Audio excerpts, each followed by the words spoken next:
òṣèré wa fún ti ọ̀sẹ̀ yìí òun ni Lateef Adedimeji tó jẹ́ gbajúgbajà òṣèré tí ìlú mọ̀ káàkiri tó di igba ojúmọ̀ lọ́dún 2023 lásìkò tí ó kópa nínú eré kan tí ó jẹ́ ti Yewande Adekoya tí wọ́n pàkórí rẹ̀ ní Kudi Klepto. Kudi Klepto ni eré àgbéléwò eléyìí tí ó sọ Lateef Adedimeji di ìlú mọ̀ọ́ká bí ó jẹ́ wípé ó ti ń ṣe eré àgbéléwò ṣáájú kí Yewande Adekoya kí ó tó pè sí oko eré Kudi Klepto.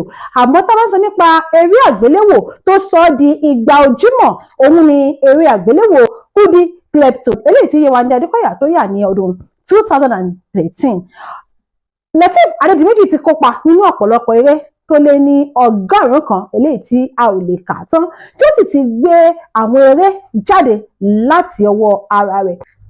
Ó ṣe ìgbéyàwó pẹ̀lú ọ̀kan lára àwọn gbajúmọ̀ òṣèrébìnrin tí orúkọ rẹ̀ ń jẹ́ Bímpé Oyèbádé.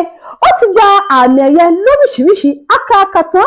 Ó ní àwọn àmì ẹ̀yẹ tí Lateef Adedimeji tó ti gbà nídìí iṣẹ́ eré àgbéléwò tó yàn láàyò. Tí a bá ń sọ nípa àwọn òṣèré tí wọ́n ti fi iṣẹ́ àgbéléwò eré àgbéléwò tí wọ́n ti fi rà tí wọ́n ti fi yá tí wọ́n ti fi jẹ́ èèyàn tí wọ́n ti fi ń lọ ìlú ọba tí wọ́n ti fi ń kọ́lé tí wọ́n ti fi ń ra ọkọ̀ tí wọ́n ti fi ń gbé nǹkan rere ṣe, Lateef Adedimeji ó jẹ́ ọ̀kan gbòógì lára wọn. Lateef Adedimeji òun ni òṣèré wa fún ti ọ̀sẹ̀ yìí.